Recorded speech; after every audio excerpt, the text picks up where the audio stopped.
The massive windows of Space Station Unity offered a breathtaking view of Earth below, but Tom barely noticed it anymore. After 6 months of working as a maintenance engineer on the station, even the sight of his home planet had become routine. What wasn't routine, however, was the flood of alien diplomats currently filling the station's corridors for the annual Interstellar Scientific Conference. Tom wiped his forehead with his sleeve as he finished repairing a climate control panel. The extra visitors meant extra work, especially with all their different atmospheric needs. He gathered his tools, ready to move on to his next task, when something caught his eye. The corridor suddenly lit up with a soft, purple glow. Tom turned around and nearly dropped his toolbox. Walking down the hallway was the most striking being he had ever seen. She was tall, almost 7 feet in height, with crystalline skin that seemed to capture and release light with every movement. Her form was humanoid but refined to artistic perfection, as if a master sculptor had carved her from living diamond. Small fragments of light danced around her as she walked, creating an aurora of colors that followed in her wake. Ambassador Luna of the Lumina. Tom heard someone whisper. He noticed other aliens pressing themselves against the walls, bowing their heads deeply as she passed. Even the mighty warrior priests of Taurus, with their enormous horned heads and battle-scarred armor, lowered their eyes in her presence. Tom stood there, tool belt hanging loosely from his hand, unable to look away. There was something about her that went beyond her physical beauty. Despite being surrounded by dozens of beings, she seemed lonely. As she passed by, her crystalline eyes met his for just a moment. Tom didn't bow or step aside. Instead, he smiled. A simple, friendly human smile. The ambassador's steps faltered for just a fraction of a second, and Tom could have sworn he saw the colors around her shift to a warmer hue. "Put your eyes back in your head, buddy," came a familiar voice. Mike, the human head of station security, appeared beside Tom and gave him a friendly punch in the shoulder. "That's Ambassador Luna. The Luminans are practically royalty in the galactic community. Their species figured out faster than light travel, while we were still arguing about whether the Earth was flat." "She seems lonely," Tom said, still looking in the direction she had gone. Mike laughed. "Lonely? The Luminans? They're the most respected species in known space. Their technology, their art, their architecture, everything they do is perfect. Nobody even dares to approach them without going through 17 layers of diplomatic protocols." Tom shrugged, picking up his tools. "Perfect doesn't mean happy. Did you see how everyone just moved away from her? Like she was radioactive or something. That's called respect, Tom. Or fear. Same thing out here in space, mostly." Mike checked his tablet. "Speaking of respect, you've got a clogged filter in the Arthaxian delegation's quarters. Better handle that before they start molting early from the humidity." As Tom headed off to his next job, his mind kept drifting back to Ambassador Luna. He thought about Earth's history, about all the artificial barriers humans had built between themselves over the centuries. Class, status, wealth. They'd seemed unbreakable at the time, until someone had the courage to reach across them. Maybe some things were universal, even across the stars. Maybe what looked like an untouchable alien ambassador was just someone who'd never had the chance to have a normal conversation. Tom smiled to himself as he worked. The conference would last 2 more weeks. Maybe, just maybe, he'd get another chance to see her. And this time, he might do more than just smile. After all, he was human. Taking chances was what his species did best. The next few days on Space Station Unity taught Tom a lot about Luminan culture, though not from any direct contact. Instead, he learned by watching and listening as he went about his maintenance duties. The more he learned, the more interesting and complicated everything became. "They're living crystals," explained Bill, an older technician who had worked on diplomatic stations for 20 years. They sat together in the station's cafeteria, watching as Ambassador Luna ate alone at a table, other species keeping a respectful distance of at least 30 feet. "Their whole society is built like a crystal lattice. Every person has their exact place, their exact role. No deviation. Tom watched as Luna delicately consumed what looked like pure light from a transparent cube. But that's just their culture, right? Not actual laws or anything. Bill nearly choked on his coffee. Might as well be laws. Look over there.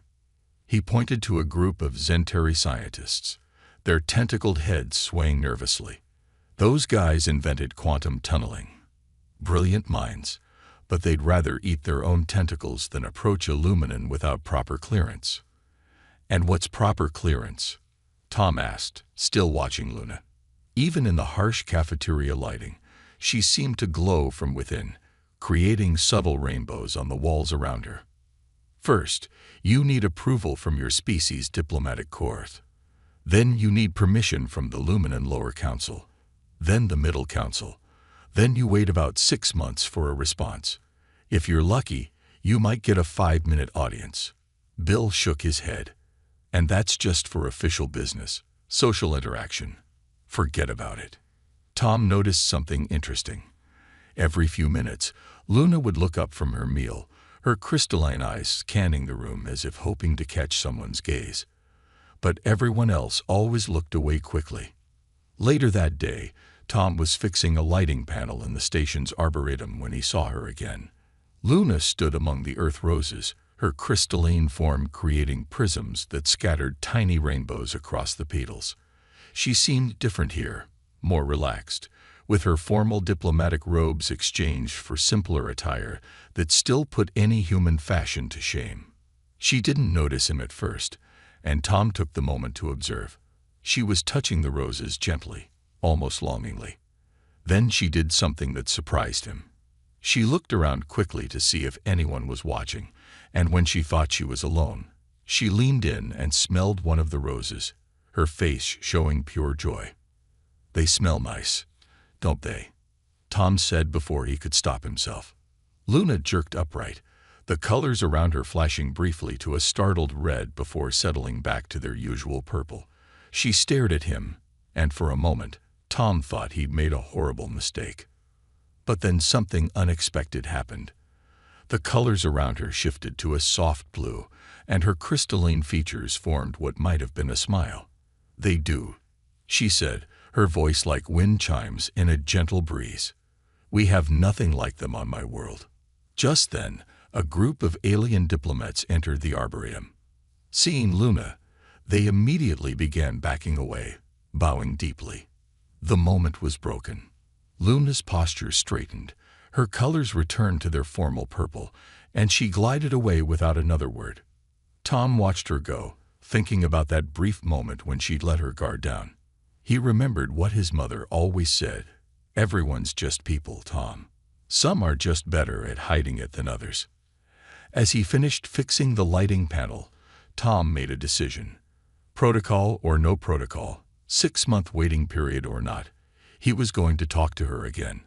Because in that brief moment with the roses, he hadn't seen an untouchable alien ambassador.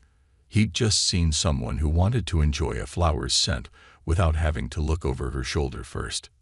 Sometimes, he thought, the biggest diplomatic incidents started with the smallest acts of kindness. Tom couldn't sleep that night.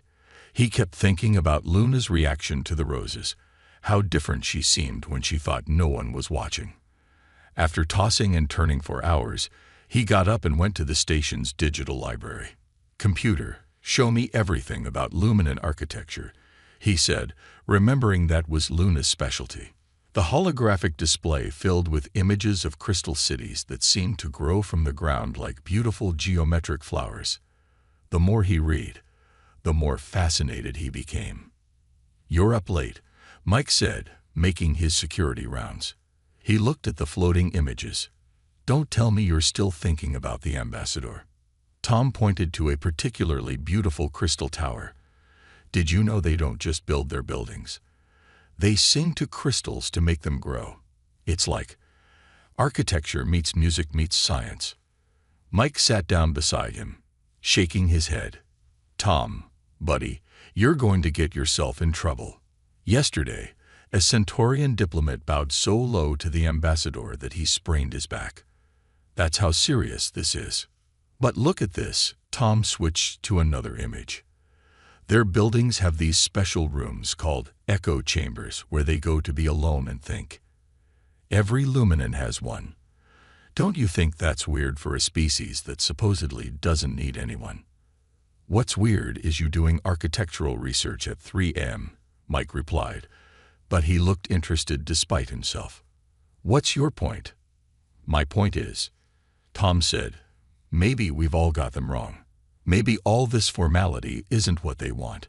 It's just what everyone expects from them. The next day, Tom was fixing a water recycler near the arboretum when he heard it, a sound like crystal wind chimes in a gentle breeze. He peeked around the corner and saw Luna alone again, but this time she was doing something he'd never expected. She was singing to a small crystal she held in her hands. As her song continued, the crystal began to grow and change shape, forming into what looked like a tiny version of one of those towers he'd seen in the library. The lights around her danced with her voice, creating a beautiful display of colors. Then she stopped suddenly and crushed the tiny crystal in her hand, looking around nervously. Tom quickly pretended to be very interested in his water recycler. "You can come out," she said, her voice carrying a hint of amusement. "I saw your reflection in the window." Tom stepped out, feeling embarrassed. "Sorry, I didn't mean to spy." "That was amazing, though. The way you made that crystal grow." Luna's colors shifted to a soft pink he hadn't seen before. "It's nothing special, just a simple growth pattern. Any luminant child could do it." "I couldn't do it," Tom said with a smile. "The best I can do is fix broken pipes and climate controls." "That has its own worth," Luna said, then added quietly, "At least you can do something useful. I just look pretty and make everyone nervous." Tom was surprised by her honesty. "Is that why you come here? To practice architecture without making anyone nervous?" Luna's colors darkened slightly. "I shouldn't be talking about this. It's not proper." "What if I promise not to tell anyone?" Tom said. "I mean, who would believe me anyway?" "Hey everyone, guess what? I had a normal conversation with the great Ambassador Luna. They'd think I was crazy." That made her laugh, an unexpected sound like tinkling crystal that made the lights around her dance. Then she quickly covered her mouth, looking shocked at her own reaction. But Tom just smiled. "You know, I've been reading about luminant architecture. I'd love to hear more about it sometime. You know, if it's not too improper." Luna looked at him for a long moment, her crystalline eyes seeming to study him. Finally, her colors shifted to that soft blue he'd seen before. Perhaps it wouldn't be completely improper to discuss architecture. For educational purposes, of course. "Of course," Tom agreed, trying not to grin too widely. "Purely educational." As he walked away, Tom couldn't help but feel proud. He'd just had a real conversation with Luna. And the station hadn't exploded. Sometimes, he thought, being human meant knowing when to ignore the rules, especially the ones that kept people apart. The news spread through Space Station Unity faster than a hull breach alert. The human maintenance worker and Ambassador Luna had been seen talking. Actually talking, not just exchanging formal greetings or diplomatic pleasantries. Tom noticed the stares as he walked through the corridors. The Zentari scientists whispered among themselves, their tentacles twitching in excitement. The Taurus warriors watched him with a mixture of shock and respect. Even the station's human crew treated him differently. "You've started quite the scandal," Mike told him during lunch. "The Arthaxian ambassador asked me if humans had some secret diplomatic powers they hadn't revealed yet." Tom laughed. "I just talked to her about architecture. It's not like I proposed marriage or anything." "You might as well have," Bill chimed in, joining them with his coffee. "The betting pool says you'll either end up with a diplomatic medal or get spaced out in airlock." Tom was about to respond when the cafeteria suddenly went quiet. Luna had entered, and as usual, everyone gave her a wide berth. But this time, something was different. Instead of sitting at her usual isolated table, she walked directly toward them. The entire cafeteria seemed to hold its breath. Mike choked on his sandwich. Bill's coffee cup stopped halfway to his mouth. "Good afternoon, Tom," Luna said, her voice carrying clearly in the silent room. "I found some interesting Earth books about crystal formations in your database. Would you like to discuss them?" Tom could feel hundreds of eyes on him. But looking at Luna, he saw something in her crystalline features, a hint of nervousness, maybe even fear of rejection. Her colors flickered slightly, showing her uncertainty. "I'd love to," he said, standing up. "I got a break now, if you're free." They walked together to the arboretum, leaving behind a cafeteria full of stunned observers. As soon as they were alone among the plants, Luna's colors shifted to a more relaxed blue. "I apologize if I cause you any trouble," she said. "I know it's not traditional for a Luminan to approach someone so directly." Tom smiled. "I'm not big on tradition. Besides, I think you just made me the most popular maintenance worker in the galaxy."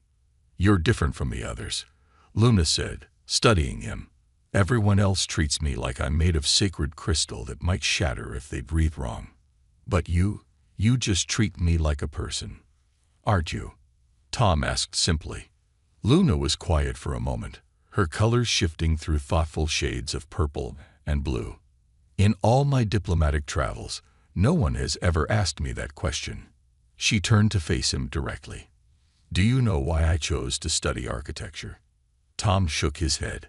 "Because buildings don't bow to you. They don't scramble to get out of your way. They just are." She created a small crystal in her hand, letting it grow into a delicate spiral.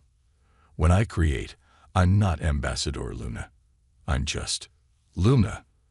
"Well, just Luna," Tom said with a grin. "Would you like to tell me about that spiral you're making?" She spent the next hour explaining crystal growth patterns to him, becoming more animated as she talked. Tom didn't understand half the technical terms she used, but he loved watching her enthusiasm.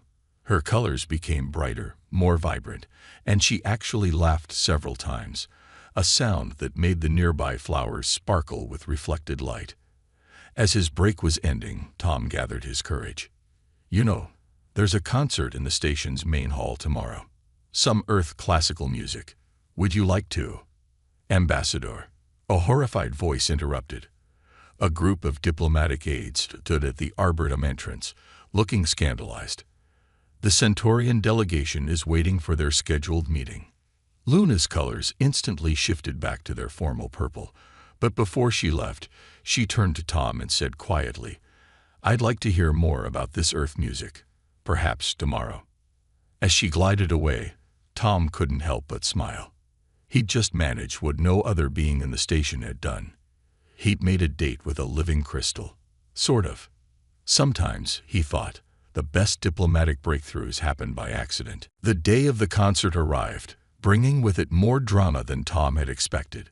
First came the official protest from the Centaurian Diplomatic Corps, claiming that unauthorized social interaction with a Luminan ambassador threatens galactic stability.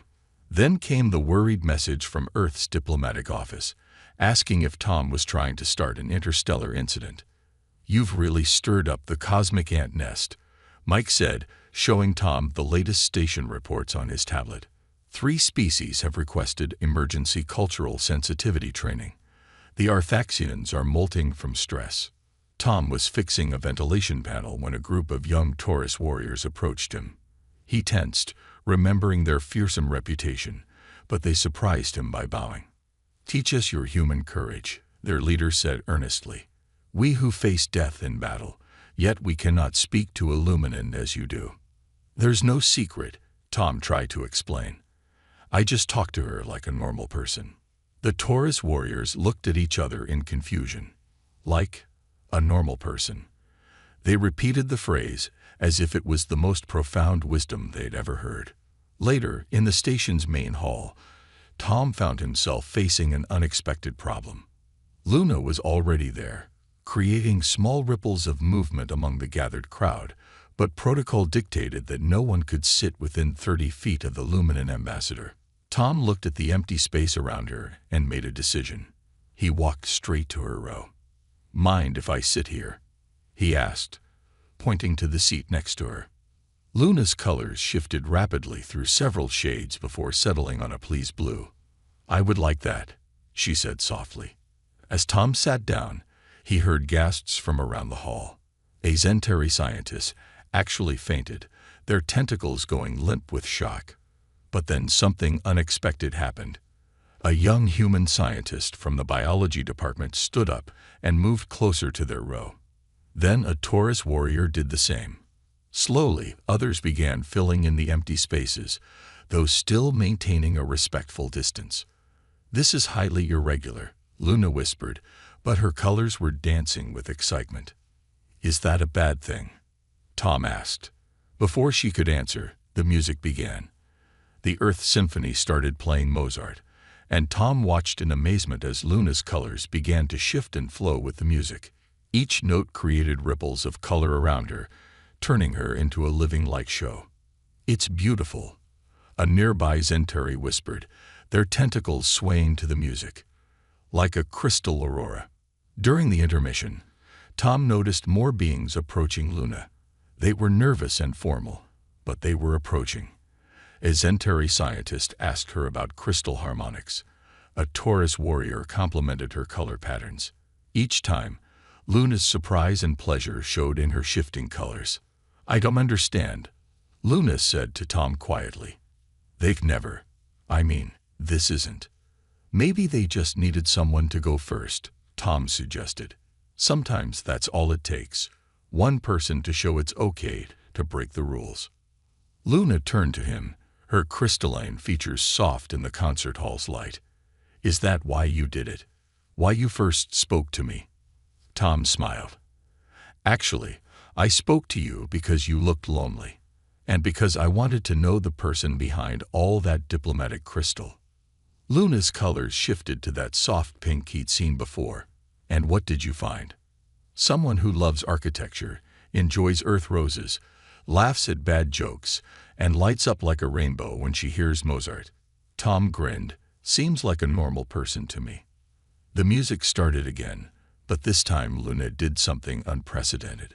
She created a small crystal in her hand and let it grow in time with the music, putting on a display of light and color for everyone nearby.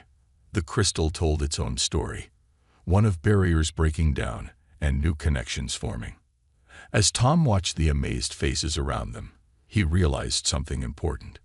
Sometimes the biggest changes in the galaxy didn't come from grand diplomatic gestures or official protocols. Sometimes they came from simple things, like asking someone if they'd like to hear some music. The success of the concert evening had created quite a stir on Space Station Unity. Over the next few days, Tom noticed how other species began holding their heads a little higher when passing Luna in the corridors. They still bowed, but their greetings became warmer, less fearful. But Tom had something bigger on his mind.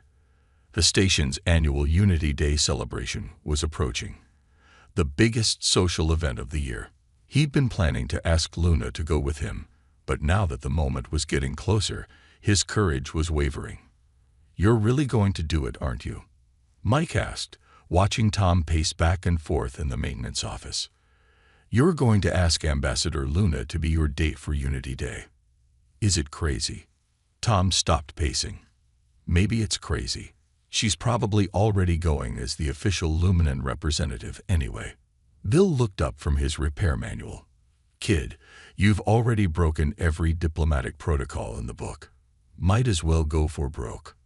Tom found Luna in her usual spot in the arboretum. She was teaching a small group of fascinated Zentari scientists how to grow simple crystals. Her colors were bright and happy as she demonstrated the technique. The key is the harmony between thought and crystal, she was explaining. You must. Oh, hello, Tom. Her colors shifted to that now familiar warm pink when she saw him.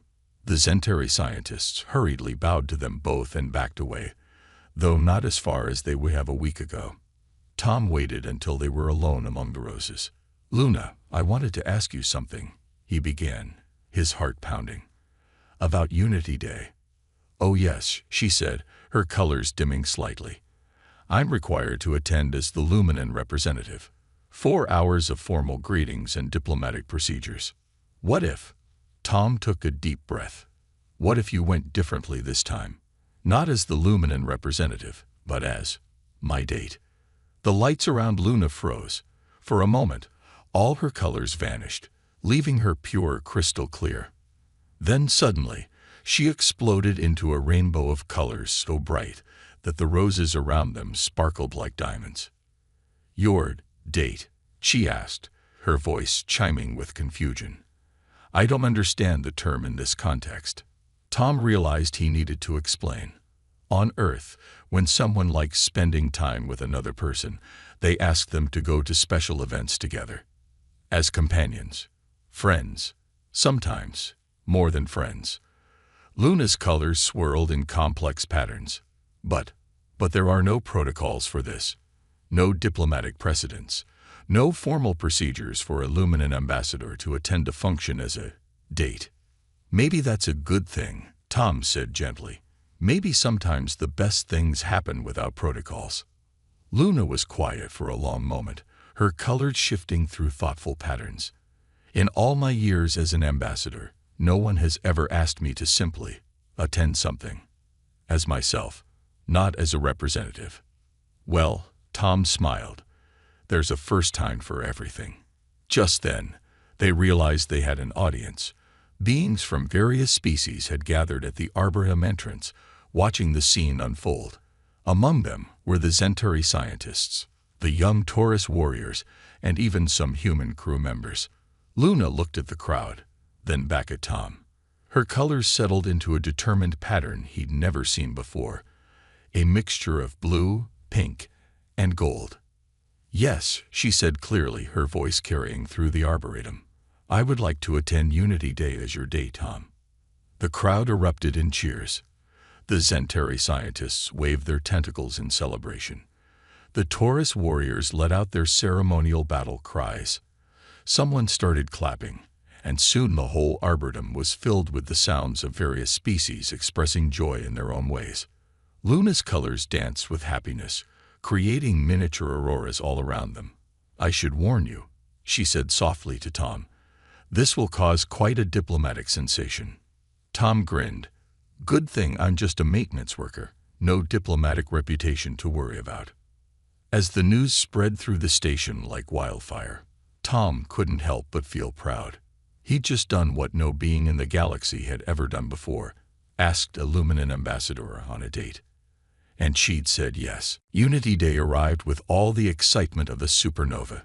Space Station Unity's main hall had been transformed into a spectacular celebration space, with decorations representing every member species of the galactic community.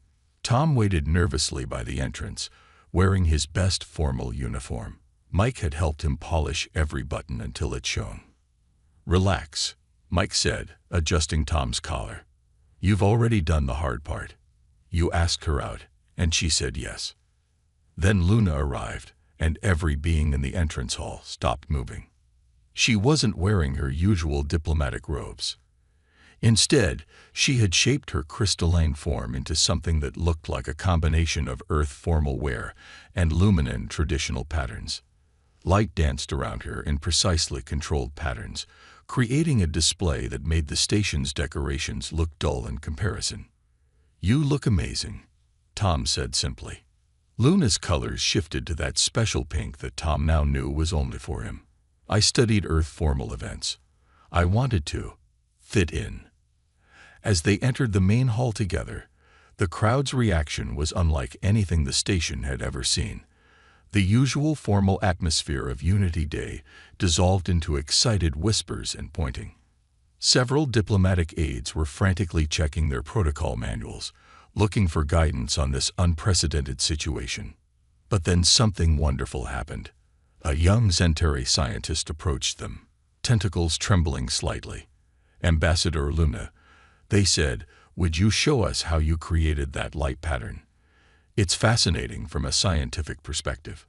Before Luna could respond with the usual formal diplomatic answer, Tom gave her hand a gentle squeeze. She paused. Then her colors brightened. "Actually," she said, "it's a simple harmonic resonance pattern." Here, let me show you. She created a small demonstration, making lights dance between her crystals. Soon they had a small crowd around them, with beings from different species asking questions and making comments. Luna was teaching a Taurus warrior how to appreciate crystal harmonics, while a human scientist took notes. "I don't understand," came a stern voice. They turned to see the Centaurian chief diplomat approaching. "This is most irregular." A Luminan ambassador engaging in casual conversation. Teaching others. "This goes against everything we know about your species." Luna's colors dimmed for a moment, but then she straightened up. "Actually," she said clearly, "this is exactly what my species does." Everyone went quiet. "You see," Luna continued, her voice gaining strength, "Luminans are teachers and artists at heart. All these formal protocols, they're not our creation. Other species began treating us this way centuries ago, and we just went along with it. We didn't want to disappoint anyone's expectations." The crowd murmured in surprise. Tom grinned. "So all this time?" "All this time," Luna said, her colors dancing with amusement, "we've been maintaining a tradition that nobody actually wanted. Back home, we're quite social. We have crystal growing competitions, light pattern concerts, architecture demonstrations." The Centaurian chief diplomat looked like he might faint. But the sacred protocols were never sacred to begin with." Luna finished. She turned to Tom. "It took a human maintenance worker to help me remember that. Someone who didn't know he was supposed to be intimidated by me." The music started playing, and Luna turned to Tom. "Would you like to dance? I've been practicing earth movements." "I'd love to," Tom said, "though I should warn you, I'm not very good at it." "Neither am I." Luna laughed, her crystal chimes mixing with the music. "But I think that's the point. We all have to start somewhere." As they danced, Tom noticed other species beginning to mingle more freely. A Taurus warrior was showing the Centauri scientist their traditional dance moves. The Centaurian chief diplomat was actually laughing at a human's joke. "Look what you started," Luna said softly, her colors creating a private light show just for them. "Me?" Tom smiled. "I just asked a pretty girl if she wanted to talk about architecture." Luna's colors shifted to the deepest pink he'd ever seen, and broke about 1,000 years of unnecessary tradition in the process. As they danced under the stars visible through the station's dome, Tom realized something important. Sometimes the greatest achievements in galactic diplomacy didn't come from careful negotiations or formal protocols. Sometimes they came from simply having the courage to ask. The end